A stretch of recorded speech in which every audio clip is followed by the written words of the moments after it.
So what I'm going to do right now is I'm going to crunch 1400 years of Islamic history in 5 minutes and make it as exciting as I can possibly make it. Because I hated history when I was a little girl. At this age, I appreciate history. And now I understand why they say those who don't learn from history are doomed to repeat it.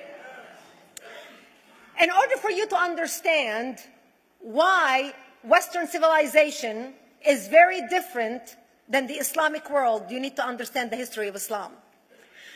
When Prophet Muhammad supposedly revealed his revelation from the angel Gabriel that he is supposed to be the last of the prophets in the early 600s, he started preaching in his own city, Mecca.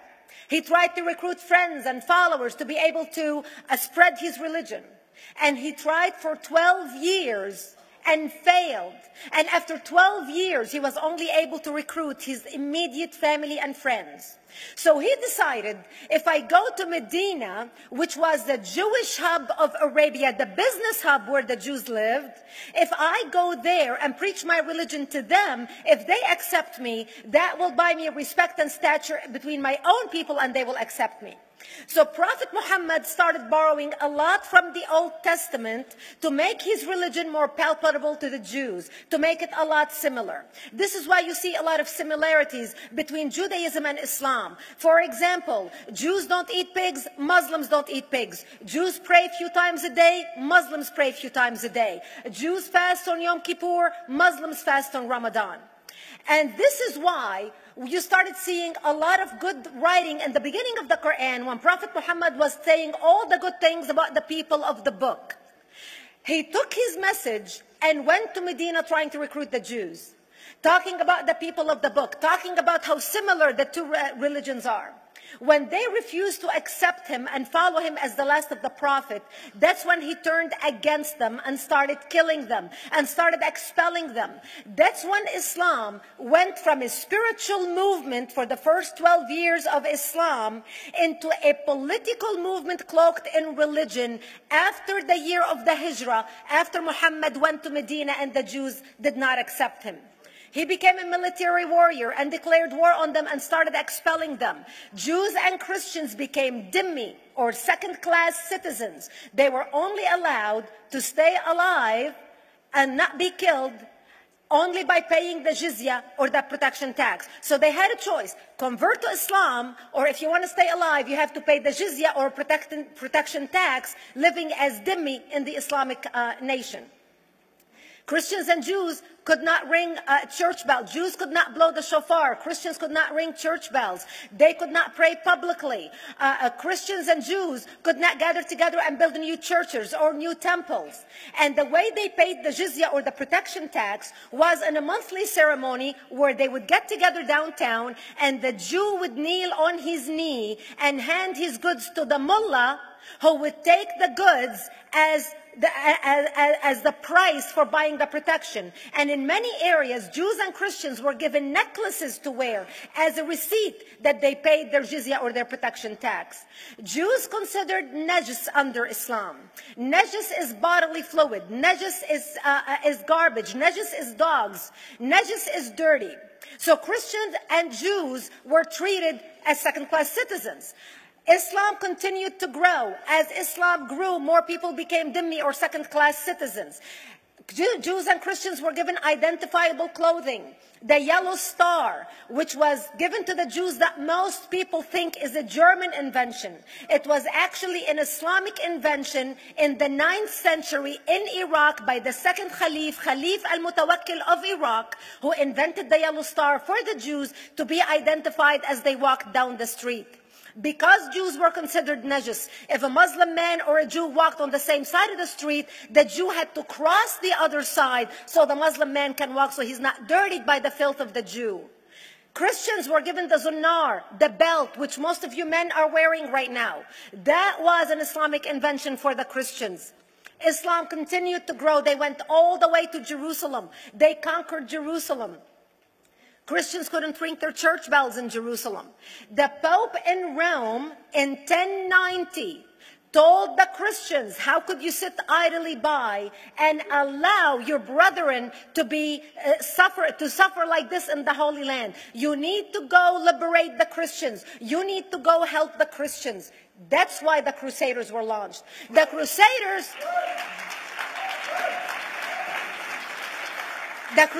were not launched because they just felt like waking up in the morning and going and converting a bunch of Muslims or beheading them. The Crusaders were launched to liberate Jerusalem. And they were able to liberate Jerusalem for less than 100 years before Salah ad-Din al-Ayyubi, Saladin, took it back, and Jerusalem remained under Islamic control until 1967, when the State of Israel liberated Jerusalem, where Christians, Jews, and Muslims could pray under the same sky.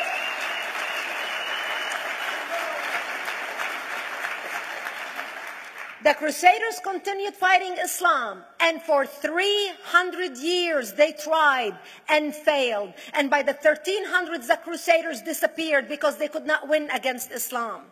Islam continued to expand. They went all the way to Central Europe. They went all the way to China. They went to India. They conquered Spain. They changed the name of Spain from Spain to Andalusia.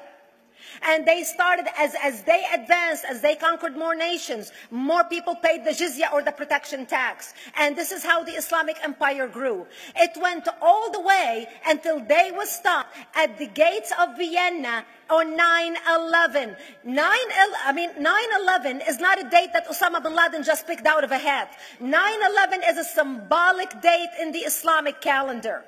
By the 1600s, Islam had covered more of the earth's surface than the Roman Empire did at its peak. Between the 1600s and the 1800s, the Europeans were experiencing the European Industrial Revolution, where the Europeans were able to invent products on factory lines, where they are able to make money and sell products, which gave them the money to build a strong army in order to fight the Muslims. And that's how they were able to stop them at the gates of Vienna on 9/11. The Europeans started the pushback against Islam. They pushed them out of Europe. They pushed them out of all the way to the Middle East and North Africa. By 1924, the Islamic Empire ended. In 1924, the Islamic Caliphate ended in Turkey by President Ataturk, who was a secularist. He ended the Islamic Empire, and he gave women rights to vote. He gave women a right to an education, a right to work, a right to choose a husband. He forbid women from wearing the hijab. He forbid men from wearing the beard. The Muslims hate him so much that they consider him a Jewish agent, because they believe that his mother and her bloodline was Jewish, and that was the influence on Ataturk. By the time the Islamic Empire, or the Islamic Caliphate, or the Islamic State ended in 1924, the Islamic Caliphate had existed for 1400 years, and it ended less than 100 years ago. By the time the Islamic Caliphate ended in 1924, 270 million people around the world were killed by Islam. 270 million. And we didn't have weapons of mass destruction, and there was nuclear weapons. All of these people were killed, butchered by the sword. The people in the world, less than 100 years ago, how many people knew this history? Please raise your hand. We in America have failed to educate our children about history. We in America failed to educate our population about history. Our children in high school, you take any 17, 16-year-old kid, 18-year-old kid, and ask them about World War II. They can't even tell you what happened in World War II. For them, it's ancient history, and we still have our World War II veteran walking among us. That's how little we know of history. Islam ended in 1924, the Caliphate. People thought the Caliphate will never be resurrected. The Caliphate will never come back.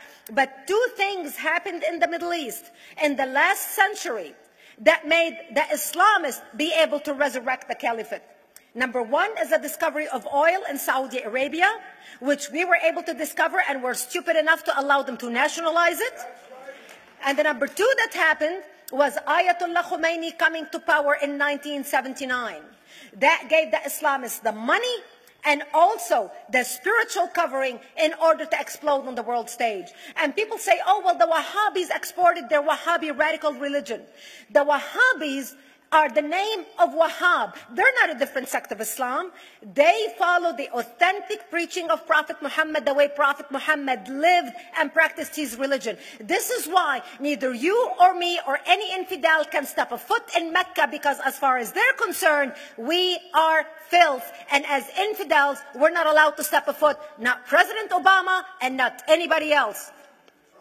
As a matter of fact, Al-Qaeda used to use Saudi Arabia and its success as an excuse to recruit members, as the example to show them how Allah has blessed Saudi Arabia because of the way they adhere to the tenets of Islam. And today we talk about ISIS. ISIS is not a new invention. ISIS resurrected the caliphate that ended less than 100 years ago. Except we are too ignorant and too uninformed to understand what ISIS is doing and why ISIS is succeeding.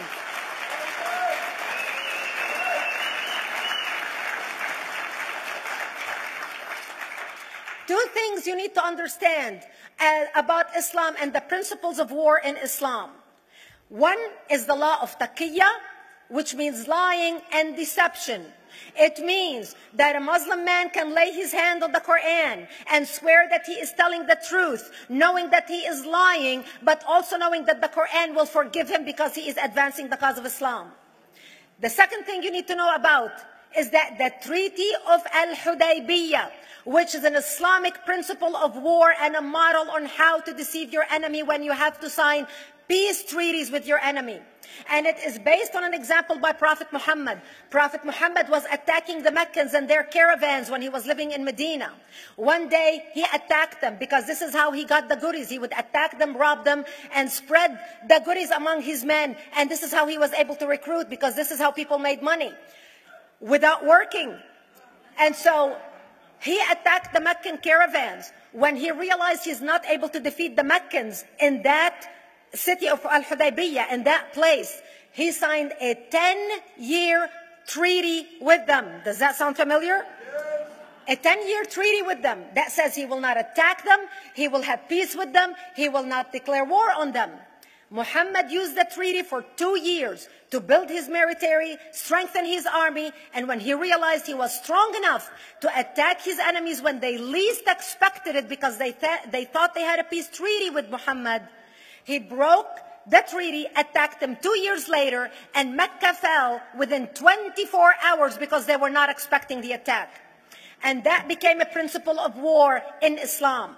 And to give you an example of how that is practiced, this is why anything signed with Iran means nothing to them.